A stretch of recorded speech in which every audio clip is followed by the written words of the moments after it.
نحمده ونصلي على رسوله الكريم اما بعد فاعوذ بالله من الشیطان الرجیم بسم اللہ الرحمن الرحیم رب اشرح لي صدری ويسر لي امری واحلل عقدۃ من لسانی یفقهوا قولی۔ السلام علیکم ورحمۃ اللہ وبرکاتہ۔ امید کرتی ہوں آپ سب ایمان اور صحت کی بہترین حالت میں ہوں گے انشاءاللہ، اور رمضان کی برکتوں سے بھرپور فائدہ اٹھا رہے ہوں گے انشاءاللہ۔ آج سے ہم سورۃ البقرہ کی لاسٹ آیات پر تدبر کریں گے۔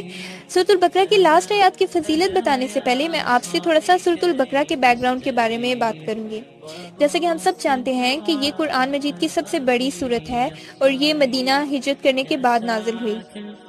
اب دیکھیں، جب مسلمان مکہ میں تھے اس ٹائم پر مسلمان مائنورٹی میں تھے، لیکن جب مسلمان مدینہ میں آئے تو آپ صلی اللہ علیہ وسلم نے یہاں پر ایک نئی ریاست کی بنیاد رکھی، اور اس ٹائم پر یہاں پر مدینہ میں مسلمان، یہود اور نصارہ تینوں ایک ہی سوسائٹی میں اکٹھے رہ رہے تھے، اور تینوں کے درمیان ایک معاہدہ طے پایا کہ تینوں مل کر ریاست مدینہ کی حفاظت کریں گے۔ اور اس ٹائم پہ جب رسول اللہ صلی اللہ علیہ وسلم مدینہ میں اسلامی معاشرے کی تشکیل میں مصروف تھے، آپ صلی اللہ علیہ وسلم پر جو سب سے پہلی سورت نازل ہوئی وہ تھی سورۃ البقرہ۔ سورۃ البقرہ کا ہجرت کے بعد نازل ہونے کا مطلب یہ نہیں کہ یہ پوری سورت ایک ہی ساتھ نازل ہوئی، بلکہ یہ سورت کچھ سالوں میں تھوڑا تھوڑا کر کے نازل ہوئی۔ اور اس سورت کی سب سے بڑی خاصیت یہ ہے کہ بے شک یہ سورت مدنی ہے، لیکن اس سورت کی جو لاسٹ دو آیتیں ہیں یہ آسمان سے مکہ میں نازل ہوئی، جب رسول اللہ صلی اللہ علیہ وسلم کو معراج کی رات عرش پر لے جایا گیا۔ تو اس ٹائم پر راوی کہتے ہیں کہ رسول اللہ صلی اللہ علیہ وسلم کو 3 چیزیں عطا کی گئیں، ایک تو 5 نمازیں، سورۃ البقرہ کی لاسٹ آیتیں، اور آپ صلی اللہ علیہ وسلم کی امت میں سے ہر ایک ایسے آدمی کو بخش دیا جائے گا جو اللہ سبحانہ و تعالیٰ کے ساتھ شرک نہیں کرے گا اور کبیرہ گناہوں سے بچے گا۔ اسی طرح سیدنا ابن عباس رضی اللہ عنہما فرماتے ہیں کہ ہمارے درمیان سیدنا جبرائیل علیہ السلام بیٹھے ہوئے تھے، رسول اللہ صلی اللہ علیہ وسلم کے پاس بیٹھے ہوئے تھے کہ اچانک آپ صلی اللہ علیہ وسلم نے ایک آواز سنی، تو آپ صلی اللہ علیہ وسلم نے اپنا سر مبارک اٹھایا اور آسمان کی طرف دیکھا، تو سیدنا جبرائیل علیہ السلام نے آپ صلی اللہ علیہ وسلم کو بتایا کہ یہ دروازہ آسمان کا ہے جسے صرف آج کے دن کھولا گیا ہے، اس سے پہلے کبھی نہیں کھولا گیا۔ پھر اس سے ایک فرشتہ اترا، سیدنا جبرائیل علیہ السلام نے بتایا کہ یہ فرشتہ جو زمین کی طرف اترا ہے یہ آج سے پہلے کبھی نہیں اترا۔ پھر اس فرشتے نے آ کر آپ صلی اللہ علیہ وسلم کو سلام کیا اور آپ صلی اللہ علیہ وسلم کو 2 نوروں کی خوشخبری دی اور کہا کہ میں آپ کو وہ دینے جا رہا ہوں جو آپ صلی اللہ علیہ وسلم سے پہلے کسی نبی کو نہیں دیا گیا، ایک چیز سورۃ الفاتحہ اور دوسری سورۃ البقرہ کی آخری آیات۔ آپ صلی اللہ علیہ وسلم ان میں سے جو حرف بھی پڑھیں گے آپ صلی اللہ علیہ وسلم کو اس کے مطابق دیا جائے گا۔ اسی طرح رسول اللہ صلی اللہ علیہ وسلم نے فرمایا کہ جس نے سورۃ البقرہ کی آخری آیتیں رات میں پڑھ لی وہ اسے ہر آفت سے بچانے کے لیے کافی ہو جائیں گی۔ اور حضرت علی رضی اللہ عنہ فرماتے ہیں کہ میں نہیں جانتا کہ اسلام کے جاننے والوں میں سے کوئی شخص آیت الکرسی اور سورۃ البقرہ کی آخری آیتیں پڑھے بغیر سو جائے، یہ وہ خزانہ ہے جو تمہارے نبی صلی اللہ علیہ وسلم کو عرش کے خزانوں میں سے دیا گیا۔ اسی طرح ایک راوی ہیں نعمان بن بشیر، ان سے روایت ہے کہ رسول اللہ صلی اللہ علیہ وسلم نے بتایا کہ اللہ تعالیٰ نے آسمان و زمین پیدا کرنے سے 2000 سال پہلے ایک کتاب لکھی اور اس کتاب میں سے 2 آیات اتاری، پھر ان کے ساتھ سورۃ البقرہ کا اختتام کیا، یعنی سورۃ البقرہ کو کمپلیٹ کیا۔ اور الحمدللہ کہ ہم وہ خوش نصیب نبی کی خوش نصیب امت ہیں کہ ہمیں یہ خزانہ دیا گیا۔ اب دیکھیں، جو خزانہ ہوتا ہے نا، انسان اس کو چھپا کر محفوظ کر کے رکھتا ہے، ٹھیک ہے، کسی خاص جگہ پر محفوظ رکھتا ہے، جو مطلب اس کو لگتا ہے کہ یہ سیو ہے تو اس جگہ پہ وہ اس کو چھپا کر رکھتا ہے۔ اب دیکھیں، یہ جو خزانہ ہے عرش کا خزانہ ہے، اس کو ہم اپنی جو سب سے اسپیشل جگہ ہے ہمارا دل، الحمدللہ ہم اس کو اپنے دل کے اندر محفوظ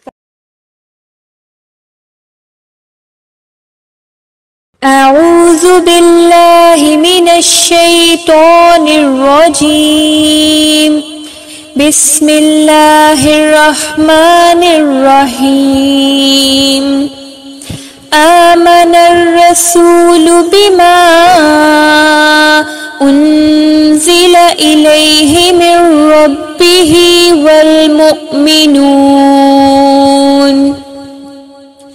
كل آمن بالله وملائكته وكتبه ورسله لا نفرق بين أحد من رسله وقالوا سمعنا وأطعنا غفرانك ربنا وإليك المصير۔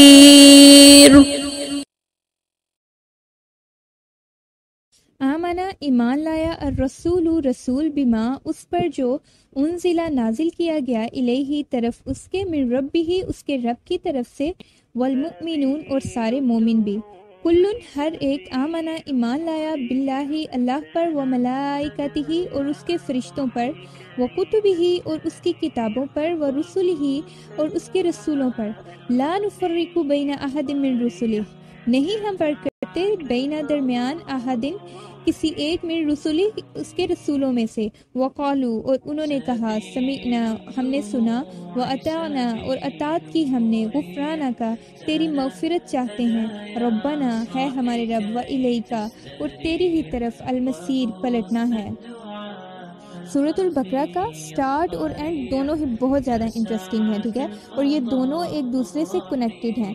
اب دیکھیں سورت کی شروع میں کیا بتایا گیا ہے، الف لام میم ذالک الکتاب لا ریب فیہ ھدی للمتقین۔ الف لام میم یہ کتاب ہے، اس میں کوئی شک نہیں ہے اور یہ متقی لوگوں کے لیے ہدایت ہے۔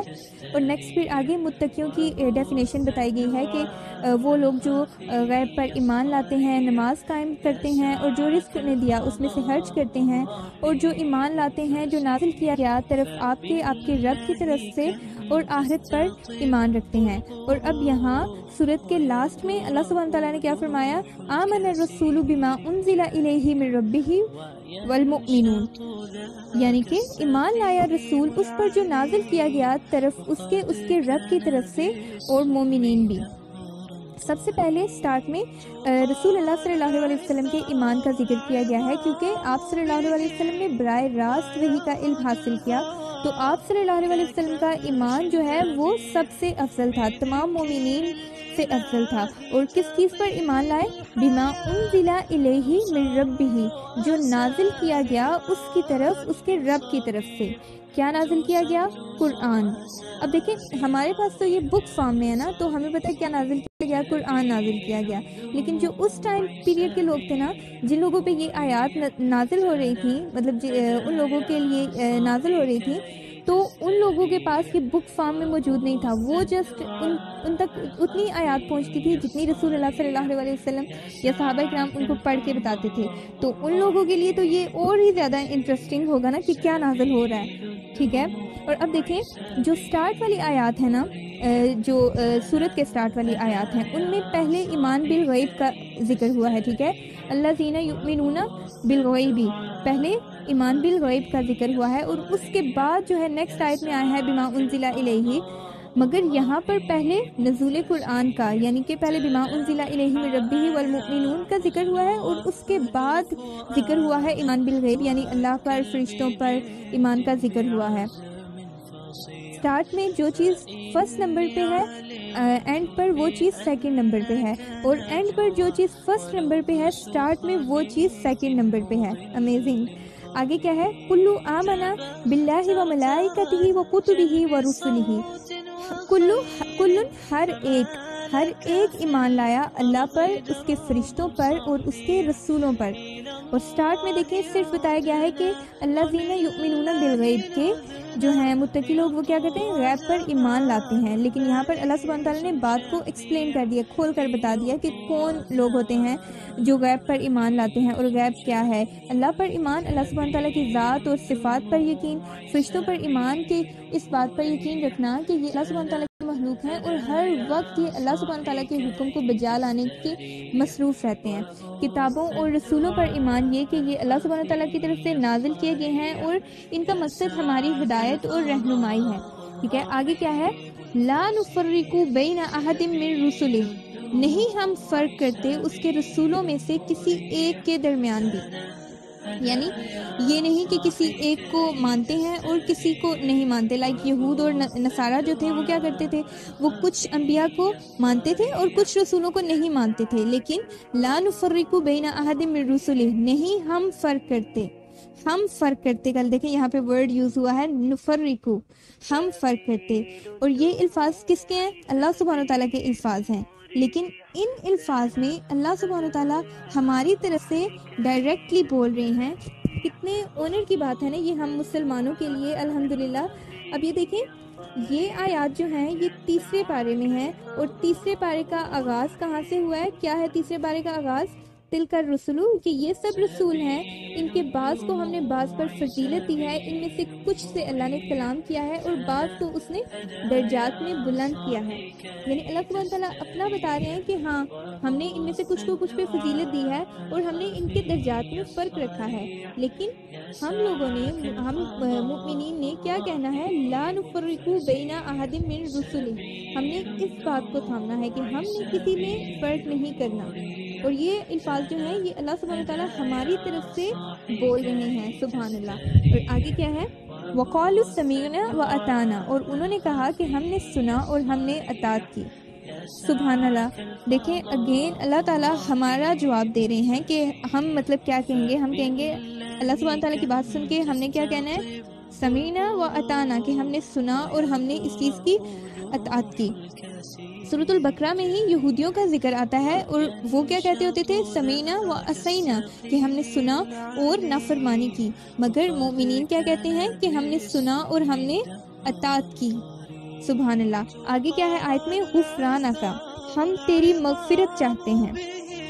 غفر جو ہے یہ کہتے ہیں کسی کو ایسی چیز پہنا دینا جو اسے میل کچیل سے محفوظ رکھے, اور غفارہ جو ہے اس بادل کو بھی کہتے ہیں جو دوسرے بادل کے اوپر چھا جائے اور اس کو مطلب چھپا دے.